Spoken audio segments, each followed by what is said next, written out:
ഓണത്തിന് നിറം പകർന്ന കല്ലിയൂർ കാക്കാമൂലയിലെ പൂക്കൃഷി വെള്ളായണി കായലിനോട് ചേർന്ന് തരിശായി കിടന്ന 1.5 ഏക്കറോളം വരുന്ന സ്ഥലത്താണ് ഇത്തവണ ജമന്തി പൂത്തത്. പഞ്ചായത്തിന്റെ സഹായത്തോടെ കർഷകനായ രവീന്ദ്രനാണ് വെള്ളായണിയിൽ മനോഹര കാഴ്ച ഒരുക്കിയത്.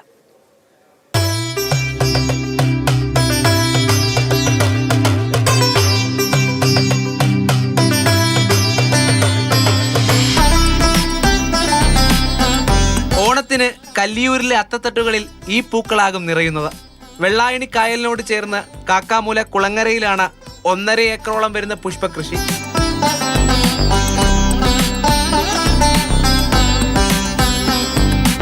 മഞ്ഞയും ഓറഞ്ചും നിറത്തിലുള്ള ജമന്തി പൂവാണ് കൃഷി ചെയ്തിരിക്കുന്നത്. ഓണത്തിന് മിതമായ നിരക്കിൽ പൂ ലഭ്യമാക്കുക എന്ന ലക്ഷ്യത്തോടെ കല്ലിയൂർ പഞ്ചായത്തിന്റെയും കൃഷിഭവന്റെയും മേൽനോട്ടത്തിൽ കർഷകനായ രവീന്ദ്രനാണ് ഇതിനു പിന്നിൽ. തൊഴിലുറപ്പ് തൊഴിലാളികളും പദ്ധതിയുടെ ഭാഗമായി.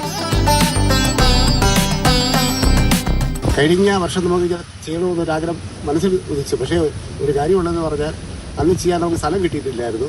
എല്ലാവരും തോവാള ചെന്ന് 150 200 രൂപയ്ക്ക് പൂ വാങ്ങിച്ചിട്ട് വരെ നമ്മുടെ നാട്ടിലൊരു പ്രവർത്തനം തുടങ്ങിക്കഴിഞ്ഞാൽ ഒരു ചെറിയ രീതിയിൽ ആൾക്കാർക്കൊരു സഹായമാകും. കഴിഞ്ഞ ജൂൺ 4-നാണ് പൂവനി 2025 എന്ന പേരിൽ പുഷ്പകൃഷി ആരംഭിക്കുന്നത്. 2.5 മാസം കൊണ്ട് കാക്കാമൂല ഒരു മിനി തോവാളയായി. കൃഷി വകുപ്പാണ് നമുക്ക് ഈ ചെടി തൈ എല്ലാം നമുക്ക് തന്നിട്ടുള്ളത് ഈ പൂവിന് വേണ്ടി. പിന്നെ ബാക്കി എല്ലാ പ്രവർത്തനങ്ങളും കല്ലിയൂർ പഞ്ചായത്തിന്റെ നേതൃത്വത്തിലാണ് നടത്തി വരുന്നത്. വരുന്നവർക്ക് നല്ലൊരു വിസ്മയ കാഴ്ചയാണ് നമ്മുടെ വെള്ളായണി കായലിന്റെ തൊട്ടടുത്തുള്ള ഈ ഒരു പൂക്കൃഷി സ്ഥലത്ത് കാണുവാൻ സാധിക്കുന്നത്. പൂപ്പാടം കാണുന്നതിനായി നിരവധി ആളുകളാണ് ഒഴുകിയെത്തുന്നത്.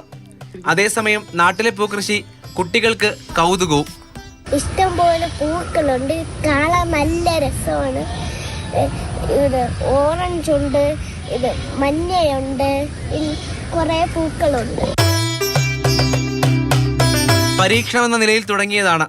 എന്നാൽ പൂക്കൃഷി വിജയമായതോടെ വരും വർഷങ്ങളിലും ഈ കാഴ്ച ഉണ്ടാകുമെന്നാണ് ഇവർ ഉറപ്പു പറയുന്നത്. മാതൃഭൂമി ന്യൂസ്, തിരുവനന്തപുരം.